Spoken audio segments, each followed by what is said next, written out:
Welcome to Sports Live presented by Cool. আপনাদের সঙ্গে আছে আমি সঞ্জনা আইভি।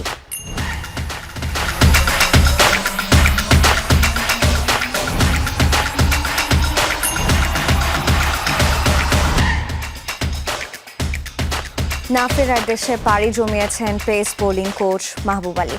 তার প্রতি বিনম্র শ্রদ্ধা জানিয়ে শুরু করছি আজকের স্পোর্টস লাইভ।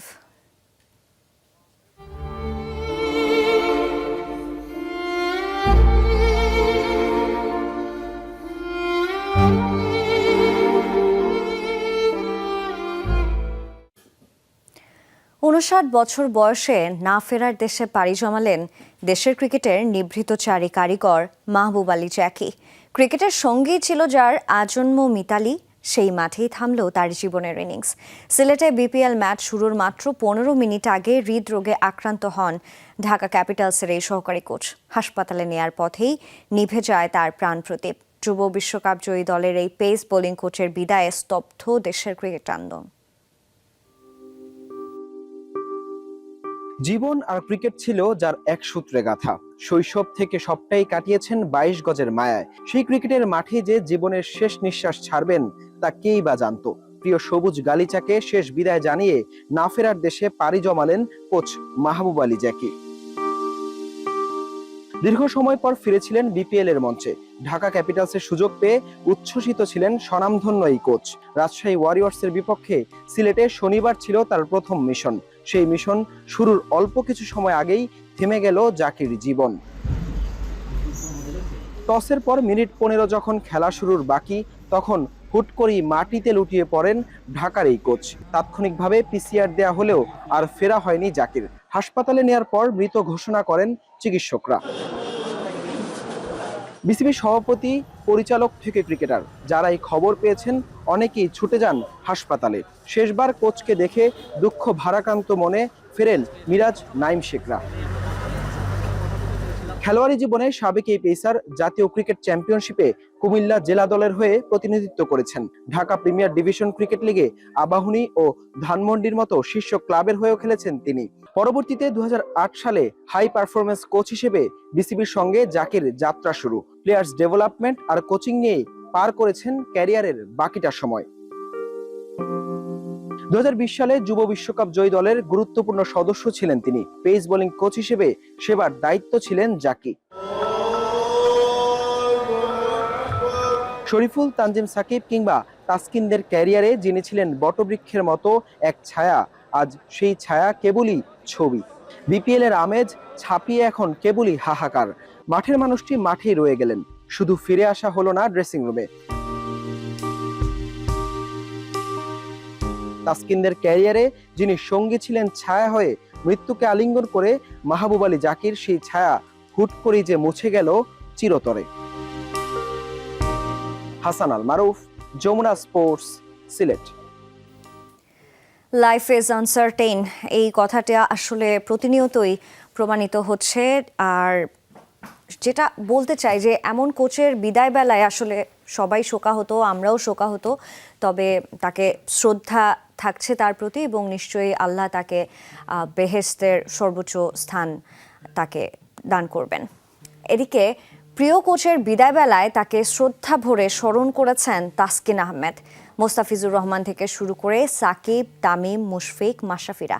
কোচের বিদায়ে মোস্তাফিজ লিখেছেন, পেস বোলিং হান্ট থেকে তুলে আনা মাহবুব আলী জ্যাকি তার কাছে প্রথম কোচ। সাকিব লিখেছেন, মাঠের মানুষের বিদায় মাঠেই। তামিম স্মরণ করেছেন গত মার্চে তার মৃত্যুর খবর মুখ থেকে ফিরে আসার স্মৃতি। মুশফিকুর রহিমের প্রার্থনায় মাহবুব আলী জ্যাকি। ঢাকা রাজশাহী ম্যাচের আগে মাটিতে লুটিয়ে পড়েন ঢাকা ক্যাপিটালস সহকারী কোচ। ওটাই শেষ, হুট করে থমকে গেল অপার সম্ভাবনা।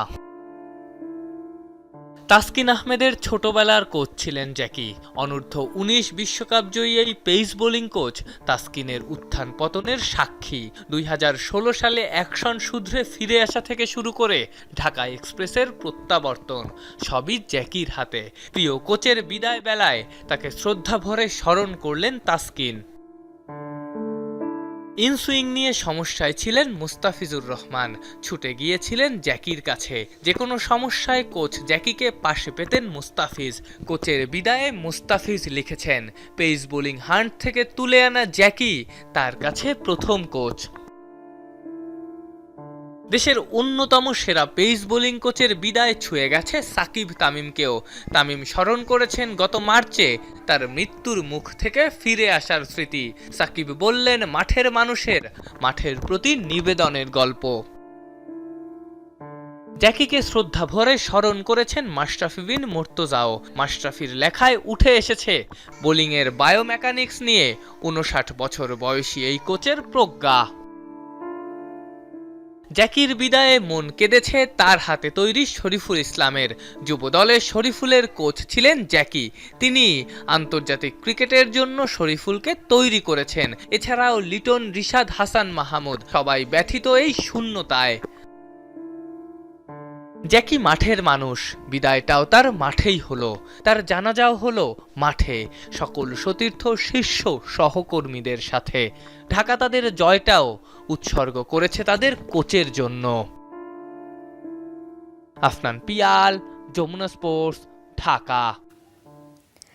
এককালীন অর্থ গ্র্যাচুইটি সহ মাহবুব আলী জাকির 2 সন্তান ও পরিবারের পাশে থাকতে সর্বোচ্চটাই দেবে বিসিবি। যমুনা টিভিকে এমনটাই জানিয়েছেন সভাপতি আমিনুল ইসলাম বুলবুল। আর প্রথম ম্যাচ জয়ের পর জাকিকে উৎসর্গ করেছেন অধিনায়ক মোহাম্মদ মিঠুন। দোয়া চেয়েছেন নাজমুল হোসেন শান্ত। ঢাকা ক্যাপিটালসের সহকারী কোচ মাহবুব আলী জ্যাকির আকস্মিক মৃত্যুতে শোকের ছায়ায় দেশের ক্রিকেট। নিজেদের প্রথম ম্যাচে রাজশাহীকে হারিয়ে ঢাকা জয় পেলেও জ্যাকির শূন্যতা অনুভব করেছে ক্রিকেটার থেকে বোর্ড সংশ্লিষ্ট সবাই। অধিনায়ক মোহাম্মদ মিঠুন তো প্রথম ম্যাচের জয়টা উৎসর্গ করে দিয়েছেন পরপারে পাড়ি দেয়া কোচকে। এটা তো কারোরই কাম্য না, আনএক্সপেক্টেড একটা ঘটনা। আর এটা আমি মনে করি যে বাংলাদেশ ক্রিকেটের জন্য এবং টোটাল ক্রিকেটের জন্য অনেক বড় লস। প্রতিপক্ষ দলের ক্রিকেটাররাও যে ভাঙা মন নিয়েই খেলেছেন ম্যাচ। জ্যাকির পরিবারের জন্য সবার কাছে দোয়া চেয়েছেন রাজশাহীর অধিনায়ক নাজমুল হোসেন শান্ত। এতটুকু রিকোয়েস্ট করব যে সবাই ওনার জন্য দোয়া করবেন, এবং কারো কাছে যদি কোনো ভুল ত্রুটি হয়ে থাকে সেক্ষেত্রেও ওনাকে ক্ষমা করে দিবেন। আর ওনার ফ্যামিলির জন্য এটা অনেক কঠিন একটা ব্যাপার, বাট দূর থেকে হলেও ওনার ফ্যামিলির পাশে থাকার চেষ্টা করবেন। দীর্ঘ সময় বিসিবির সঙ্গী এই পেস বোলিং কোচের প্রয়াণে শোকাহত বিসিবির সভাপতিও। আমার ছোটোবেলার বন্ধু ছিল, আমরা একসাথে খেলতাম। আমার দেখা বাংলাদেশের সেরা ফাস্ট বোলিং কোচ ছিলেন, যেটা বিশ্বাস করতে পারছি না। এটাও মেনে নিচ্ছি, এটাই জীবন। আজকে পুরো ক্রিকেটে প্রথম থেকে ছিলাম, কিন্তু আমরা বাঁচাতে পারিনি জ্যাকিকে। বিসিবির দায়িত্বে থাকায় নিয়ম অনুযায়ী সবকিছুই পাবেন স্বনামধন্য এই কোচ। তবে তা ছাপিয়ে তার পরিবারের পাশে থাকতে সর্বোচ্চটাই দেওয়ার কথা জানান আমিনুল ইসলাম বুলবুল। মাহবুব আলী জ্যাকির ব্যাপারটা একটু অন্যরকম, কারণ তিনি কর্মরত অবস্থায় ইন্তেকাল করেছেন। সেখানে কিছু গ্র্যাচুইটি বা যেই নর্মাল প্রফিট অ্যান্ড ফান্ডগুলোর বাইরে গিয়ে আমরা এককালীন একটা ভালো অ্যামাউন্ট দেওয়ার চেষ্টা, ভালো খারাপ জানি না, ভালো একটা চেষ্টা করব। এবং তাকে আমরা কন্টিনিউয়াস সাপোর্ট করার চেষ্টা করব, যেহেতু তার ছেলে এবং মেয়েরা পড়াশোনা করছে, সেই দিকগুলো দেখব। এর আগে ঢাকা ক্যাপিটালসের পক্ষ থেকে পরিবারের পাশে থাকার প্রতিশ্রুতি দেন দলটির নির্বাহী কর্মকর্তা। হাসান আল মারুফ, যমুনা স্পোর্টস, সিলেট। একদিকে বিষাদ তো অন্যদিকে আনন্দ। কোচের মৃত্যুর শোকের দিনে রাজশাহী ওয়ারিয়র্সকে 5 উইকেটে হারিয়েছে ঢাকা ক্যাপিটালস। ইমাদ নাসিরের ঘূর্ণিতে মাত্র 132 রানে থামে শান্তর রাজশাহী। প্রথম বলে স্বদেশী ইমাদ ওয়াসিমের শিকার সাহিবজাদা ফারহান 15 বলে 20 করা আরেক ওপেনার তানজিদ তামিমকে সাজঘরের পথ দেখান নাসির হোসেন। একসময় স্কোরবোর্ডে তাদের সংগ্রহ দাঁড়ায় 5 উইকেটে মাত্র 85 রান। নাজমুল শান্তর 28 বলে করেন 37 রান। শেষ দিকে নেওয়াজের অপরাজিত 26 রানে ঢাকাকে 133 রানের লক্ষ্য দেয় রাজশাহী।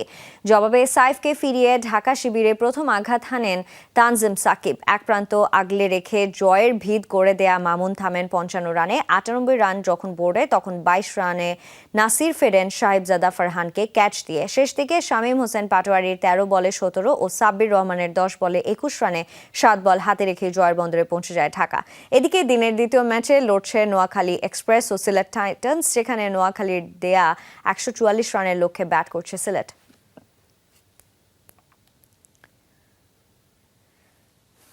আর জানুয়ারির মধ্যে টি-20 বিশ্বকাপের দল জমা দিতে হবে আইসিসির কাছে। বিসিবি সেই সময়ের আগেই আইসিসির কাছে 15 সদস্যের স্কোয়াড জমা দেবে, তবে সেই দল প্রকাশ করবে না বোর্ড। 31 জানুয়ারির মধ্যে স্কোয়াডে পরিবর্তন আনার সুযোগ থাকায় জানুয়ারির তৃতীয় সপ্তাহ নাগাদ চূড়ান্ত দল দেবে ক্রিকেট বোর্ড।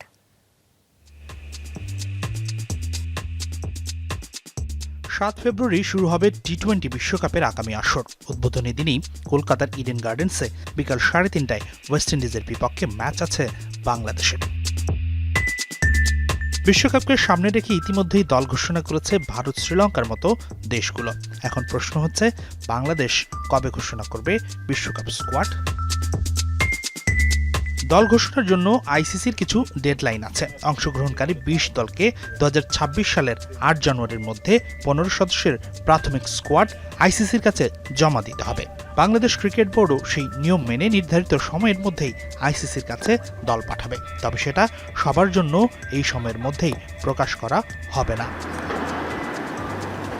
কারণ আইসিসির নিয়ম বলে প্রাথমিক দল জমা দেওয়ার পরও যে কোনো কারণ ছাড়াই দলগুলো 31 জানুয়ারি 2026-এর মধ্যে তাদের স্কোয়াডে পরিবর্তন আনার সুযোগ পাবেন। এরপরও যদি কোনো পরিবর্তনের প্রয়োজন হয়, সেক্ষেত্রে আইসিসির টেকনিক্যাল কমিটির অনুমোদন প্রয়োজন হবে। বিসিবির একটি সূত্র বলছে, জানুয়ারির তৃতীয় সপ্তাহের মধ্যে দল ঘোষণা করার পরিকল্পনা করছে বোর্ড। প্রাথমিক দল ঘোষণা করার পর যেহেতু এটা পরিবর্তনের সুযোগ আছে, সেটাই নিতে চায় বোর্ড। কারণ বিপিএল চলমান, দেশের ক্রিকেটের সবচেয়ে বড় এই আসরে ক্রিকেটারদের শেষ মুহূর্তের পারফরম্যান্সে নজর রাখতে চান নির্বাচকরা। তবে তাই বলে টি-20 স্কোয়াডে বড় পরিবর্তনের পরিকল্পনা নেই সিলেকশন প্যানেলের। মিডল অর্ডারের দু একটি জায়গায় ভালো বিকল্পের দিকে দৃষ্টি রাখতে চায় think tank. Hasinur Rahman, Jamuna sports. 1.5 বছরের অপেক্ষার অবসান ঘটিয়ে আবাহনী মোহামেডানকে ছাড়াই আবারও মাঠে গড়াতে যাচ্ছে নারী ফুটবল লিগ। 11 দলের অংশগ্রহণে 29 ডিসেম্বর শুরু হয়ে পর্দা নামবে 30 জানুয়ারি। দলবদলের সংক্ষিপ্ত সময় এবং অনলাইনে কার্যক্রম সম্পন্ন করতে কিছুটা ভোগান্তিতে পড়তে হয় ক্লাবগুলোকে। এদিকে ফুটবলারদের কথা চিন্তা করে নিয়মিতভাবে লিগ আয়োজনের দাবি সাবেক স্ট্রাইকার শেখ মোহাম্মদ আসলামের। নিয়মিত নারী লীগ মাঠে না গড়ানোয় বাফুফের আবাসিক ক্যাম্পই ফুটবলারদের একমাত্র ভরসা। তবে 1.5 বছরের আড়মোড়া ভেঙে আবারও মাঠে গড়াতে যাচ্ছে নারী লীগ। এমন অনিয়মিত প্রথা ভেঙে ফুটবলারদের মাঠের খেলায় ব্যস্ত রাখার পরামর্শ জাতীয় দলের সাবেক স্ট্রাইকার শেখ মোহাম্মদ আসলামের। লিগ এমন একটা জায়গা যে আপনাকে প্রতিনিয়ত আপনাকে রেকটিফাই করার সুযোগ করে দেয়, এবং আপনি কোথায় মিস করলেন, কোথায় আপনার ফল্ট হলো, এইগুলো আপনি রেকটিফাই হতে পারেন। সো এই জায়গাগুলোতে আপনার এর ব্যত্যয় ঘটানো যাবে না। হেড কোচ পিটার জেমস বাটলারের সাথে মনোমালিন্যের পর জাতীয় দল থেকে দূরে আছেন সাবিনা কৃষ্ণা মাসুরাদের মতো সিনিয়র ফুটবলাররা। নারী দলের উত্থানের পেছনে আসলাম স্বীকার করেন তাদের অবদানের কথা। পাশাপাশি অভিজ্ঞতাও একটি দলের বড় ভরসা বলে দাবি তার।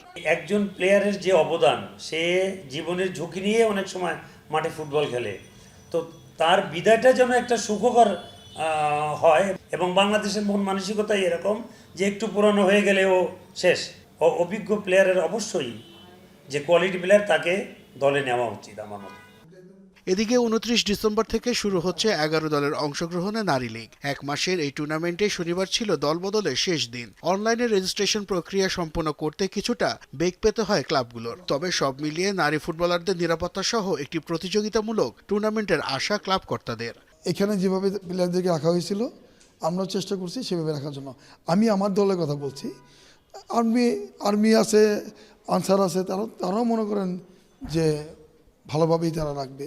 আর বিকেএসপি তো নিজেই একটা ইনস্টিটিউট, সেখানেও ভালো থাকবে। ফিফা কানেক্টিংয়ের সিস্টেমে আমরা এই বছরে নতুন, তো এটা আমাদের জন্য একটু আসলে বার্ডেন হয়ে গেছে। আর বিশেষ করে এই দলবদলের যেই সময়টা, কোনো ক্লাবের পক্ষে আসলে এই সময়টা পর্যাপ্ত না। কিংস কিংবা আবাহনী মোহামেডানের মতো ঐতিহ্যবাহী ক্লাবগুলোকে ছাড়াই শুরু হচ্ছে এবারের প্রতিযোগিতা। তাদের উপস্থিতি নিশ্চিত করা গেলে লিগের মান আরও বাড়ত বলে মনে করেন অংশগ্রহণকারী ক্লাবগুলোর কর্তারা। নাসিফ শুভ, যমুনা স্পোর্টস, ঢাকা। শেষ হতে চলেছে 21 শতকের প্রথম 25 বছর। গত আড়াই দশকে বিশ্ব ক্রীড়াঙ্গন দেখেছে অবিশ্বাস্য সব লড়াই, রেকর্ড ভাঙা গড়ার খেলা আর অতি মানবীয় কিছু প্রতিভা। কিন্তু এই দীর্ঘ সময়ে সেরাদের সেরা কে? সম্প্রতি কানাডিয়ান সংবাদ মাধ্যম লে জার্নাল কুইবেক গত 25 বছরের অর্জন, প্রভাব এবং জনপ্রিয়তার ভিত্তিতে প্রকাশ করেছে সেরা 25 ক্রীড়াবিদের তালিকা। 2000 থেকে 2025 বিশ্ব ক্রীড়াঙ্গনের এক স্বর্ণালী অধ্যায়, যেখানে ব্যক্তিগত শ্রেষ্ঠত্ব আর দলগত সাফল্য মিলেমিশে হয়েছে একাকার। এই সময়ের সেরা 25 জনকে বাছতে গিয়ে রেকর্ড বইয়ের পাশাপাশি গুরুত্ব দেওয়া হয়েছে খেলোয়াড়দের সামাজিক ও সাংস্কৃতিক প্রভাবও। Tiger Woods, Roger Federer, Rafael Nadal কিংবা স্টিফেন কারিদের মতো মহাতারকারা জায়গা পেয়েছেন তালিকার 11 থেকে 25 নম্বরে। তাহলে শীর্ষ 10-এ আছেন কারা? শুরুটা করা যাক নাম্বার 10 থেকেই। পর্তুগিজ সুপারস্টার ক্রিশ্চিয়ানো রোনালদো 5টি ব্যালন ডিওর আর আন্তর্জাতিক ফুটবলের সর্বোচ্চ গোলদাতা হিসেবে তার প্রভাব ফুটবল ইতিহাসের অন্যতম বড় বিস্ময়। সেই CR7 জায়গা পেয়েছেন তালিকার 10 নম্বরে। 9 নম্বরে প্রয়াত বাস্কেটবল কিংবদন্তি কোবে ব্রায়ান্ট, যার মাম্বা মেন্টালিটি আজও কোটি তরুণের প্রেরণা। 8 নম্বরে ইতিহাসের সফলতম জিমন্যাস্ট সিমন বাইলস, যার ঝুলিতে আছে 41টি আন্তর্জাতিক পদক। টেনিস কোর্টের জোকার নোভাক জোকোভিচ আছেন 7 নম্বরে। 24টি গ্র্যান্ড স্লাম তাকে নিয়ে গেছে অনন্য উচ্চতায়। আর 6 নম্বরে NBA ইতিহাসের সর্বোচ্চ পয়েন্ট সংগ্রাহক লেব্রন জেমস। শীর্ষ 5 নম্বরে নাম লিখিয়েছেন গতি দানব উসাইন বোল্ট, যার 9.58 সেকেন্ডের বিশ্ব রেকর্ড আজও অধরা। 4 নম্বরে টেনিস সম্রাজ্ঞী সেরেনা উইলিয়ামস, যিনি শুধু খেলোয়াড় নন, হয়ে উঠেছেন বিশ্বজুড়ে এক সাংস্কৃতিক আইকন। অলিম্পিকের জলদানব মাইকেল ফেলপস আছেন 3 নম্বরে। 23টি সোনা সহ 28টি অলিম্পিক পদক তাকে বানিয়েছে ইতিহাসের সেরা অ্যাথলেটদের একজন। আর 2 নম্বরে আমেরিকান ফুটবলের কিংবদন্তি টম ব্র্যাডি, যিনি জিতেছেন রেকর্ড 7টি সুপার বোল। তবে সবাইকে ছাড়িয়ে 21 শতকের প্রথম 25 বছরের সেরা ক্রীড়াবিদ নির্বাচিত হয়েছেন আর্জেন্টাইন ফুটবল জাদুকর লিওনেল মেসি। 10টি লা লিগা, 8টি ব্যালন ডিওর আর 2022 বিশ্বকাপের সেই মহাকাব্যিক জয় তাকে বসিয়েছে সেরার সিংহাসনে। তিনি শুধু ফুটবলার নন, গত আড়াই দশকে ক্রীড়া বিশ্বের সবচেয়ে বড় বিজ্ঞাপন। রঞ্জন শান্ত, যমুনা স্পোর্টস।